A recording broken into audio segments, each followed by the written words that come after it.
saya kesini. Begini Dibora, Ibu perhatikan nilai kamu akhir-akhir ini menurun. Kamu lagi ada masalah ya? Enggak kok Bu. Gak apa-apa, cerita aja. Siapa tahu Ibu bisa bantu. Apalagi kan sekarang kamu udah kelas 3. Bentar lagi mau ada ujian kelulusan. Dan bentar lagi kan kamu mau SMA. Emangnya kamu gak mau masuk SMA favorit? Itu dia masalahnya Bu. Saya justru mau banget masuk SMA favorit.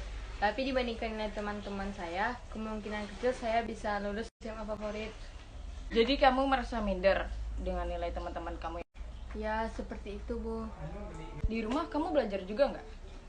Udah males Bu. Saya takut karena gimana pun saya belajar, nilai saya tetap akan rendah dari teman-teman saya yang nilainya lebih bagus daripada saya, dan saya nggak akan bisa masuk ke SMA favorit. Artinya kamu merasa sangat cemas, nggak bisa masuk ke SMA favorit, makanya kamu menjadi malas belajar dan sekarang nilai kamu malah nurun. Ibu yakin kamu pasti bisa masuk SMA yang kamu inginkan, asalkan kamu lebih giat lagi belajarnya. Kamu jangan minder sama nilai teman kamu yang lainnya. Kamu itu anak yang pintar. Ibu yakin kamu pasti bisa dan kamu harus semangat. Amin Bu. Iya terima kasih. Saya janji nggak akan malas belajar lagi dan lebih giat lagi supaya bisa masuk ke SMA favorit. Nah gitu, ibu sangat mengapresiasi niat kamu. Lain kali kamu nggak usah perlu minder sama nilai teman kamu. Dan kalau kamu butuh konseling lagi, kamu bisa hubungi ibu. Kamu bisa cari ibu. Iya Bu, terima kasih Bu. Ya sama-sama. Miguel, Ya, kan aku biasanya nih cowok ini kan suka ngegame. ya, Miguel suka ngegame nggak? suka banget. Suka. Nah, menurut Miguel nih, apa sih, ada nggak kepuasan atau sisi positif dari ngegame? Oh, sisi sisi positifnya ada. Yang pertama tuh buat senang, apalagi kalau menang game kan, mempunyai kepuasan sendiri. Oh, itu sisi positifnya. Apa cuman ngegame Miguel ngedapatin kepuasan tersebut gitu? Apa ada nggak hal lain yang bisa Miguel dapatkan dari kepuasan itu? Oh, nggak cuma game sih. Oh, kayak kumpul bareng teman juga mempunyai kepuasan sendiri, senang, bahagia. Oh, berbagi cerita gitu. Nah, kan ada nih hal lain yang Miguel dapatin untuk mendapatkan kepuasan itu. Tapi kalau dari ngegame, ada nggak sih sebenarnya sisi negatif yang Miguel rasain? Nggak ada.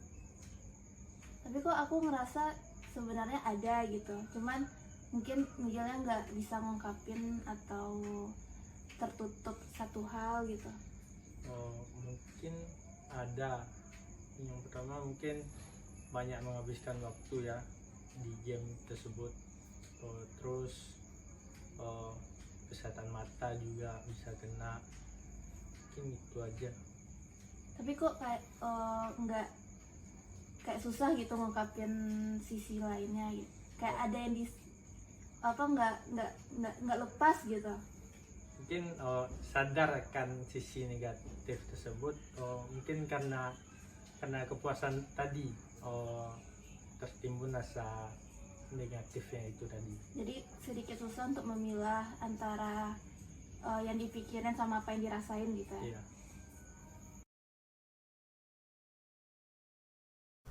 Jadi aku tuh suka kucing. Cuman mama aku tuh nggak suka karena dia tuh kayak geli gitu deh sama kucing gitu kan. Dan sampai pada saat aku nemu kucing yang dimana aku pengen banget ngadopsi, karena kucing itu pada saat aku menemukannya, kucingnya itu dalam keadaan hamil dan aku kasihan gitu kan. Yaudah aku mau bujuk mama aku buat mau ngebolehin gitu kan untuk ngerawat kucingnya. Mama aku akhirnya kayak mengalah gitu, mau kayak memberikan garasi biar kucingnya tuh bisa di situ, tapi nggak boleh sampai dalam rumah. Nah, karena mama aku nggak suka kucing gitu, terus akunya yang memaksa dan untuk merawat kucing ini, berarti aku harus merawatnya sendiri. Nah, kalau merawat sendiri otomatis di budget untuk merawat kucingnya harus dari aku sendiri juga, dan aku terbatas dalam hal itu. Kayak budget kucingnya ini dalam hal kebutuhan seperti kayak makanan, terus pasir, kandang, ataupun misalnya budget kalau misalnya kucingnya itu perlu disterilkan atau enggak gitu. Nah saat itu karena aku udah lama nggak ngerawat kucing, dan terakhir kali itu juga masih kecil, dan sebenarnya sih kayak bukan aku yang ngerawat juga, yang ngerawat itu mama aku, dan dia nggak suka, makanya dia nggak mau lagi kan. Nah aku bingung gitu gimana sih cara ngerawat kucing yang baik dan benar tuh gimana gitu. Kayak kasih makan kucing itu yang bagus itu apa aja yang dilarang gitu.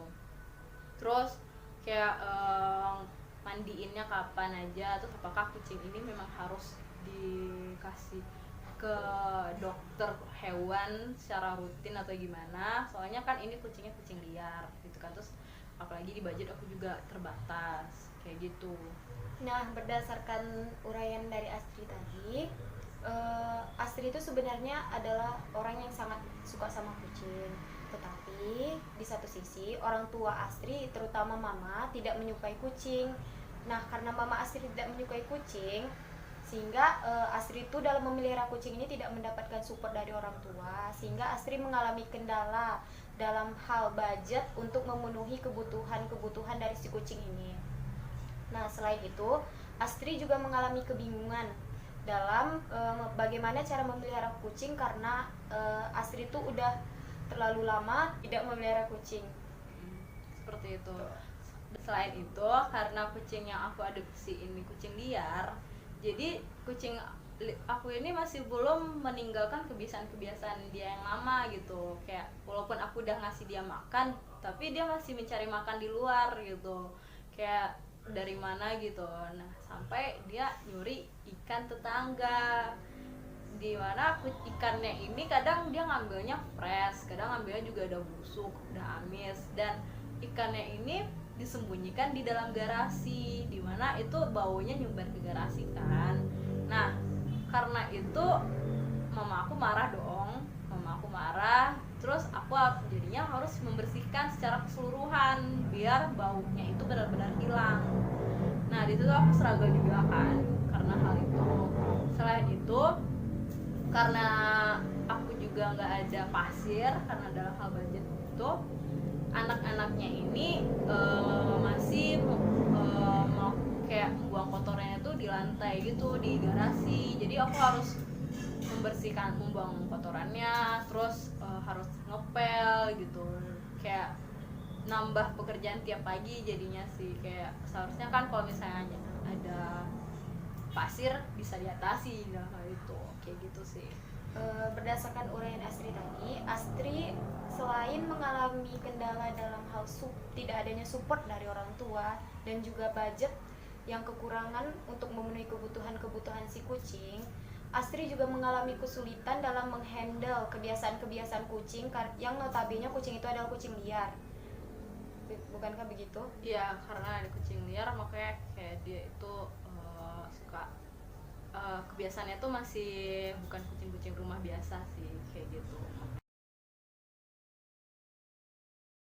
Oke, assalamualaikum warahmatullahi wabarakatuh. Perkenalkan, nama saya Muhammad Faranggani. Di sini saya akan menyampaikan contoh dari materi resettlement, yang dimana materi resettlement itu sendiri adalah bisa disebut dengan teknik paraphrase, di mana seorang konselor mengulang kembali apa yang dikatakan oleh konseli dengan kata-kata konselor itu sendiri.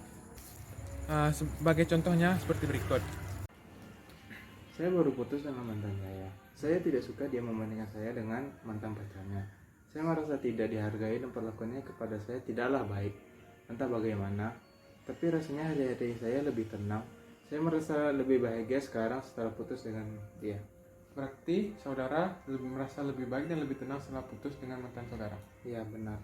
Pada contoh video tersebut, kalimat parafrase terletak ketika seorang klien merasa lebih baik dan lebih bahagia setelah putus dengan mantan pacarnya tersebut. Halo Fadia. Hai Nurul, Apa kabar? alhamdulillah baik. Tumben nih sore-sore udah kesini. Iya nih Nurul, aku mau cerita. Jadi akhir-akhir ini aku sering pusing gitu karena materi pembelajaran. Karena selama kuliah dari semester awal sampai sekarang kan aku online, jadi nggak pernah tatap muka. Jadi materi yang disampaikan dosen aku kurang ngerti. Ya walaupun diulang lagi pasti nggak masuk juga gitu. Dan aku nggak pernah dong ketemu sama teman-teman aku dari semester awal sampai sekarang. Jadi aku nanti takut kalau udah nggak daring lagi, aku takut materinya semakin numpuk dan aku nggak bisa melanjutkan materi ke semester selanjutnya. Dan juga aku nggak bisa dapat teman, menyesuaikan diri di lingkungan baru gitu. Jadi gini Nurul, aku mau minta saran dari kamu. Akhir-akhir ini aku sering kepikiran tentang materi pembelajaran yang gak aku ngerti, tentang ya tugas yang semakin banyak, semakin numpuk, tapi waktu luang itu banyak, tapi lebih ke malas gitu ngerjainnya. Gimana tips dari kamu untuk mengatasi hal-hal kayak gitu? Ya aku juga gitu, kan aku kemarin ini kan kuliah juga. Jadi yang aku rasain itu juga sama kayak kamu. Menurut aku kan kamu cari aja waktu, kayak memanfaatkan waktu. Kan katanya kan waktu luangnya banyak, jadi kamu luangin waktu untuk belajar ya. Karena kalau misalnya kita kan sebagai mahasiswa kan emang kewajiban kita untuk belajar dan ngerjain tugas gitu.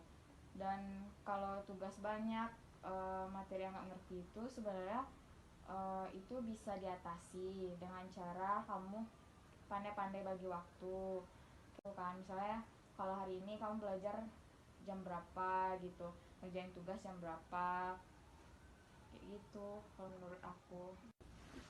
Jadi gimana nih tips dari aku yang aku kasih tadi? Oh iya Nurul, makasih ya tipsnya. Kedepannya benar sih yang kamu bilang, untuk kedepannya aku lebih bisa memanage waktu untuk mengerjakan tugas, istirahat, dan ya pandai-pandai membagi waktu. Makasih ya udah denger curhatan aku, jadi ganggu waktu kamu. Iya nggak apa-apa, makasih juga udah mau berbagi masalahnya sama aku. Semoga kedepannya kuliah kamu bisa lancar dan bisa menjadi lebih baik dan bisa membagi waktu. Ya, makasih banyak Nurul.